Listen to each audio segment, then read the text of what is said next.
kemudian semua khilafah lalu ditentang, dilibas, ya libas dewe kan perkara ndak setuju pada ormas silahkan tuh hak, tapi nek perkara khilafah sudah ada jauh sebelum ormas itu ada. Jadi gitu nggih, saya berharap panjenengan jangan kebablasan saking bencinya pada HTI, kemudian semua apa yang datang dari HTI dibencilah. Khilafah itu bukan idenya HTI kok, khilafah itu dari Allah Subhanahu wa Ta'ala. Kalau Cak Nun mengatakan itu idenya Allah Subhanahu wa Ta'ala, ya pokoknya ayat Al-Quran, hadis Nabi, sejarah perjalanan umat, wis ndak usah dibawa-bawa kepada wilayah politik praktis. Kalau wilayah politik praktis pemahaman yang berbeda silakan, tapi khilafah ini terhormat, khilafah ini terjaga, khilafah ini milik kita. Di semua ceramah saya, apakah di komunitas NU, komunitas Muhammadiyah atau komunitas apapun, saya gelurakan ini. Saya sudah tidak tahan lagi ngempet, sudah bertahun-tahun saya pendam rasa itu karena saya tidak ingin ada yang terganggu, yang tersinggung. Ya sudah. Tetapi kalau sudah seperti ini, terserah orang menilai, tapi yang jelas ini adalah sholawat. Tidak bisa disalahkan dengan undang-undang IT. Wong sholawat maksud di IT kan.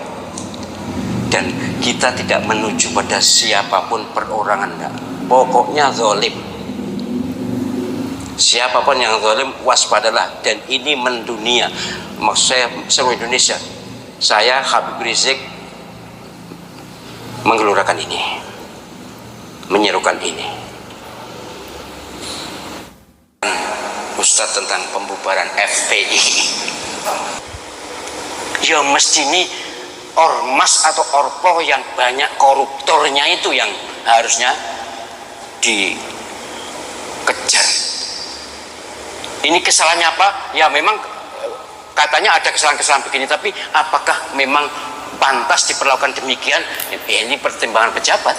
Sekali lagi subjektivitas pejabat. Tapi saya dengar para pakar hukum kok hampir tidak ada yang setuju. Karena berlanggaran dengan hak asasi, berlanggaran dengan UUD, Undang-Undang Dasar Hak Berserikat dan Berkumpul dan Berserikat.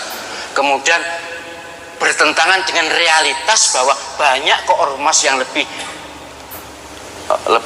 dikatakan lebih brutal, lebih jahat dari ini, banyak kok. Tapi ya terus sekarang menjadi forum persatuan umat, buat dibubarin yang buka gitu.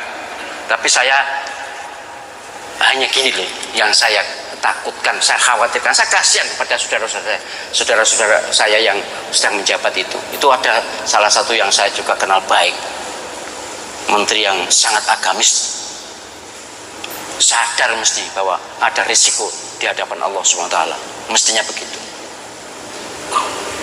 Saya kenal baik tokoh-tokoh itu, ya Habib Rizik, ya Habib Muhsin, kemudian Ustadz Zaitun Rasmin, dan banyak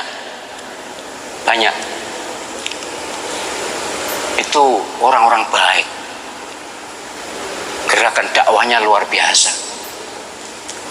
Saya tidak melihat rekod jelek mereka. Entahlah kalau yang di mana disiarkan itu, ya itu bagian dari kemungkinan akses.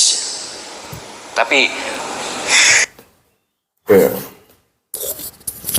itu yang terakhir tadi tanggapan Pak Profesor Dr. KH Ahmad Zahro ketika FPI dibubarkan oleh pemerintah. Jadi dari beberapa potongan ceramahnya tadi itu jelas sekali bahwa Pak Ahmad Zahro ini memang kenal baik, bersahabat baik dengan Muhammad Rizik Syihab. Dia mengakui sendiri. Dia juga satu gagasan tentang khilafah. Satu gagasan. Dia tidak terima protes keras atas kebijakan negara membubarkan FPI.